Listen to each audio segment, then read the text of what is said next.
В эфире итоговый выпуск новостей о самых заметных событиях вы узнаете из материалов наших корреспондентов. В студии Валерия Наумова, здравствуйте. И вначале коротко о темах.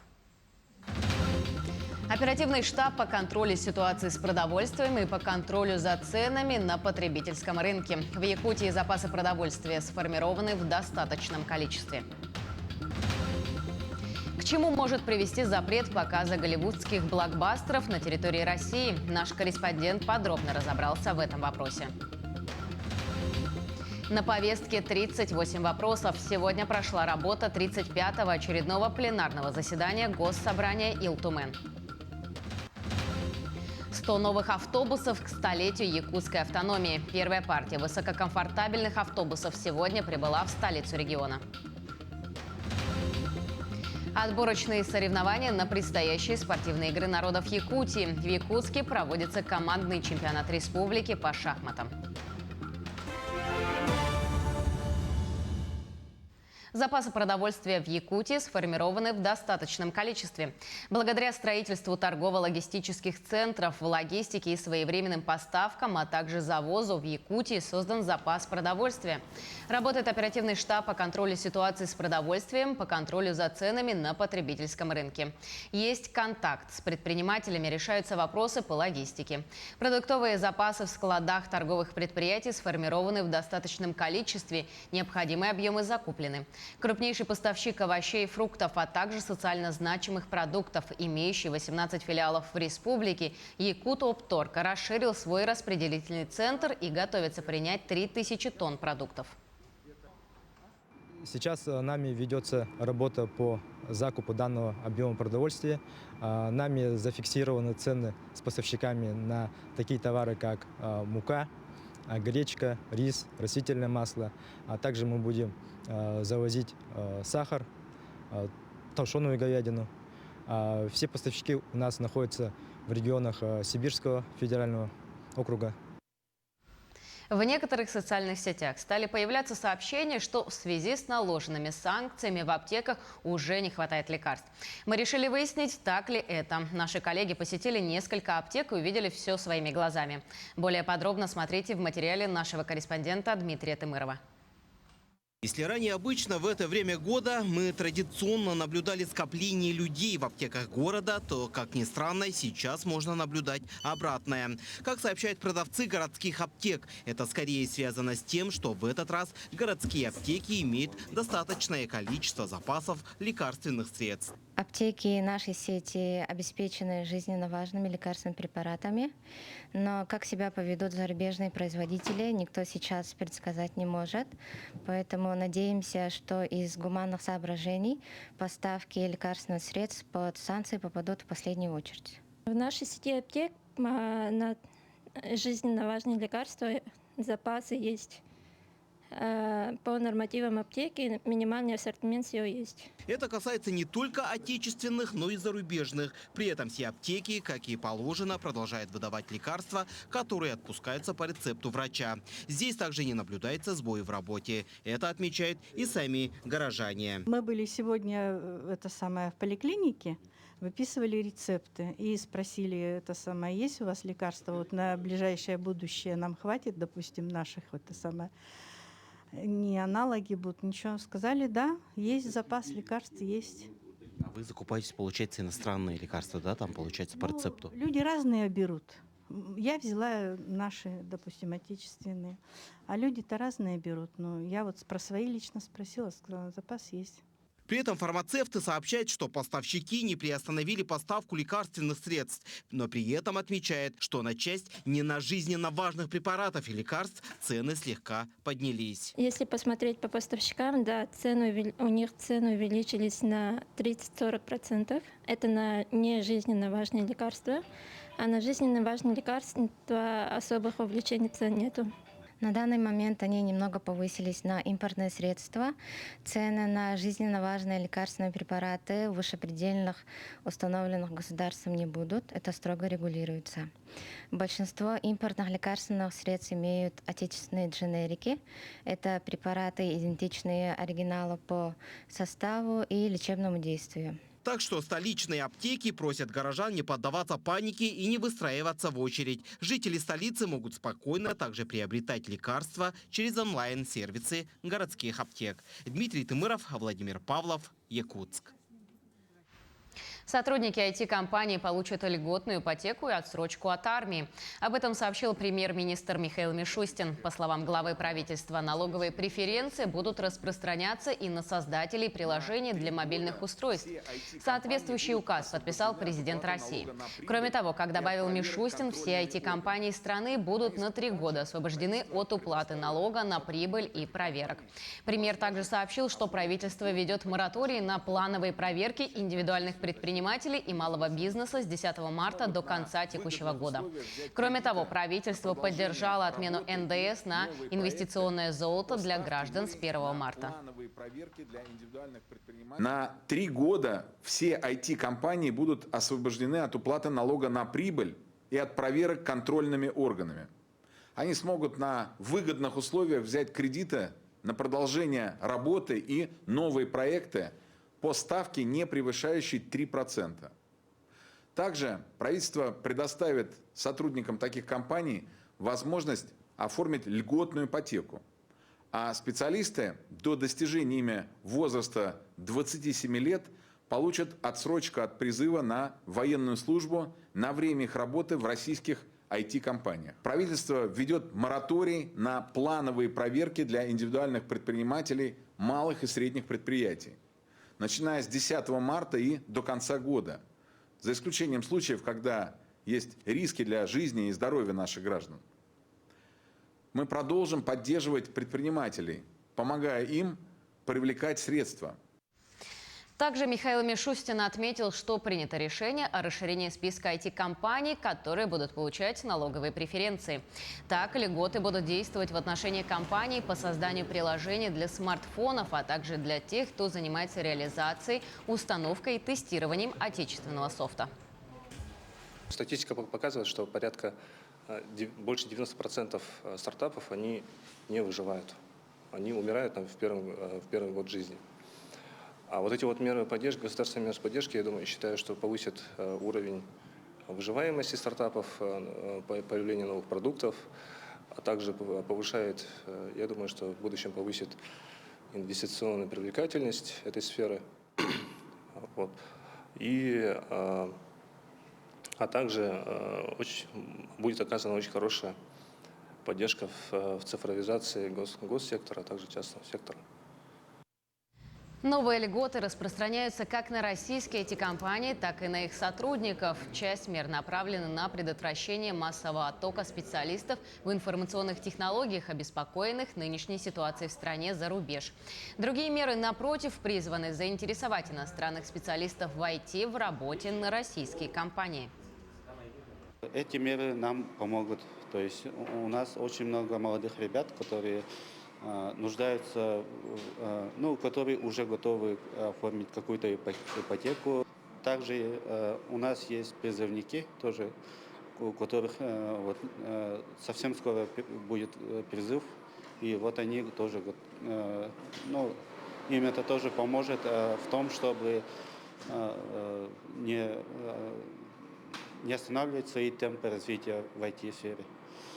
Ну и то, что нас интересует вопрос именно по послаблениям по части НДФЛ. Безусловно, Россия и ее граждане испытывают сейчас на себе колоссальное давление антироссийских санкций, под которые уже попали и финансовый сектор, и некоторые деятели культуры.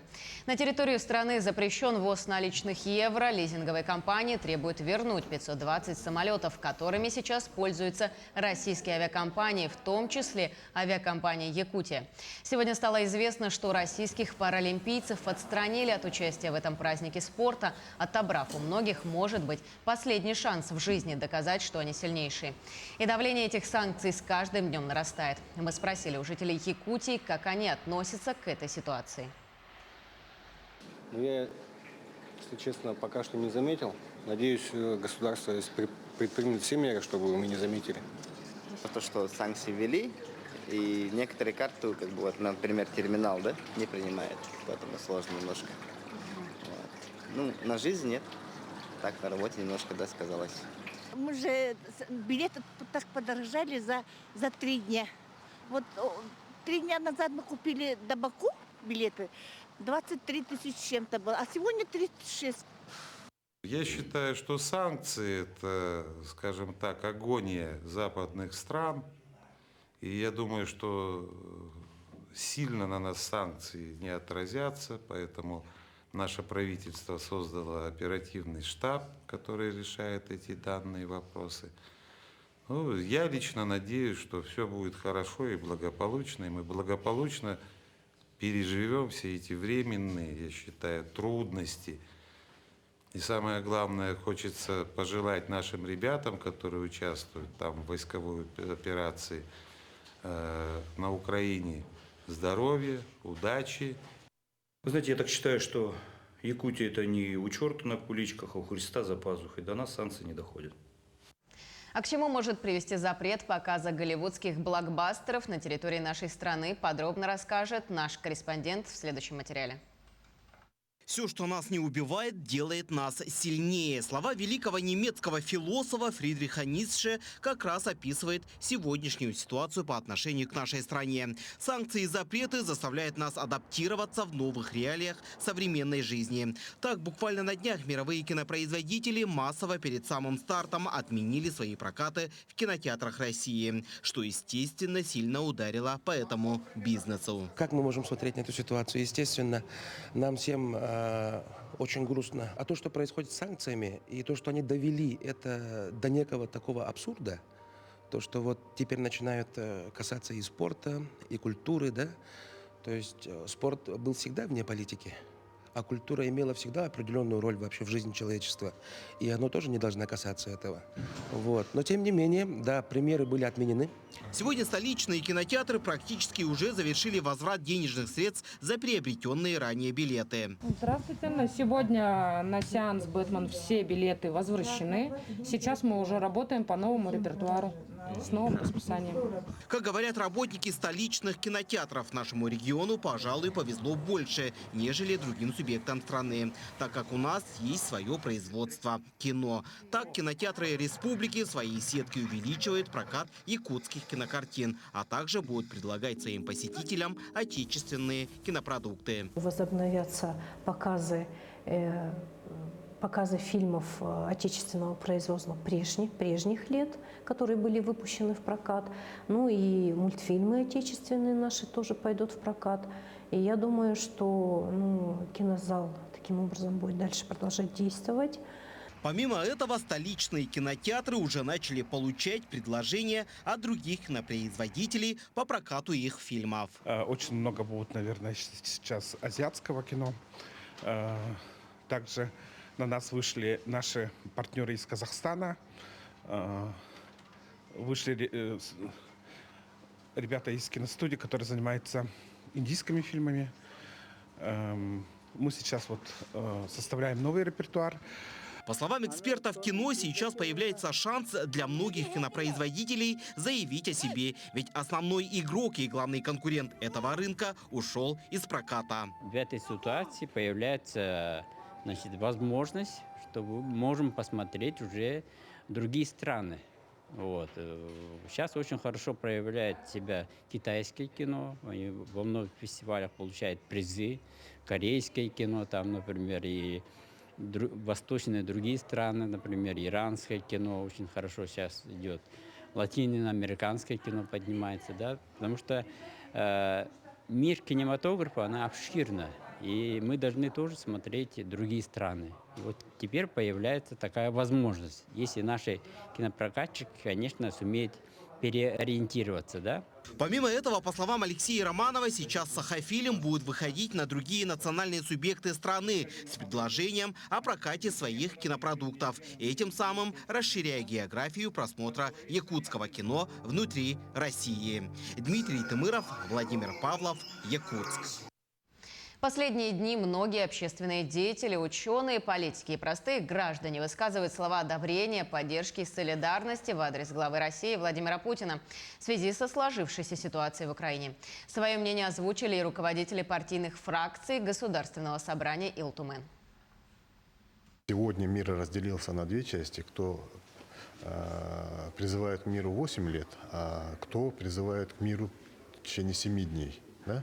Тут стоит задуматься. И специальная военная операция – это вынужденная мера нашей страны по защите своей конституции, своей территории и своего народа. Потому что если мы враг, и не спрашивая нас и не слыша наши позиции, страны НАТО подходят и к нашим границам, что мы должны сделать?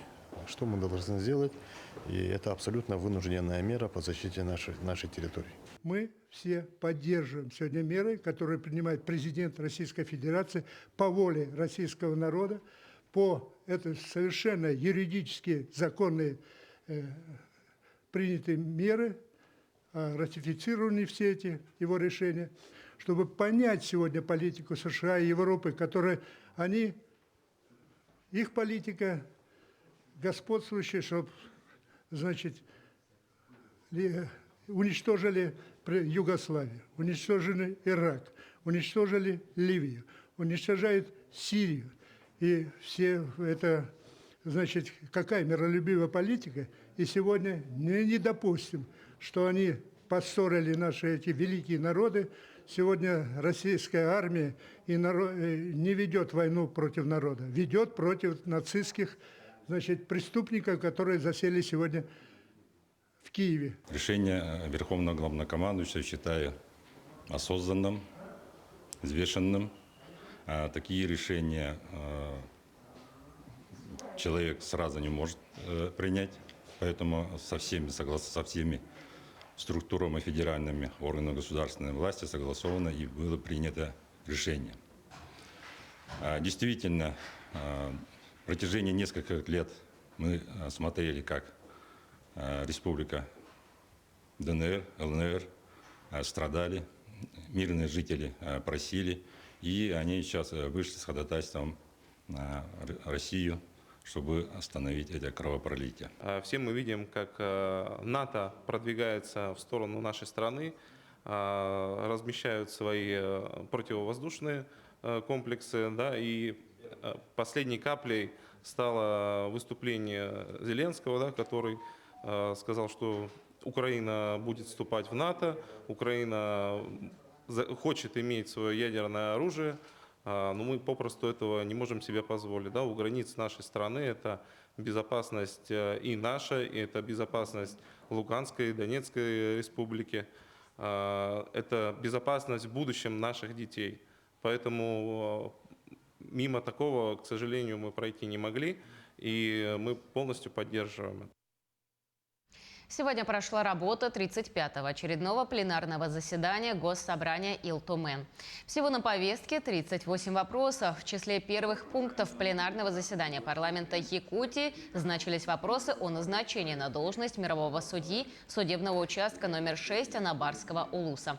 Помимо этого, в ходе пленарного заседания парламентариями был заслушан отчет о деятельности органов внутренних дел по республике за 2021 год. Далее рассмотрен проект закона о внесении изменений в закон о госбюджете Якутии на 2022 год и на плановый период 2023 и 2024 годов. Но в связи с этим надо сказать, у нас доходная часть увеличилась всего на 6 миллиардов рублей, а расходная часть увеличилась на 34 миллиарда рублей. Это очень большая сумма, оно говорит о том, что в конце года у нас осталось довольно-таки много остатков, порядка 31 миллиарда рублей.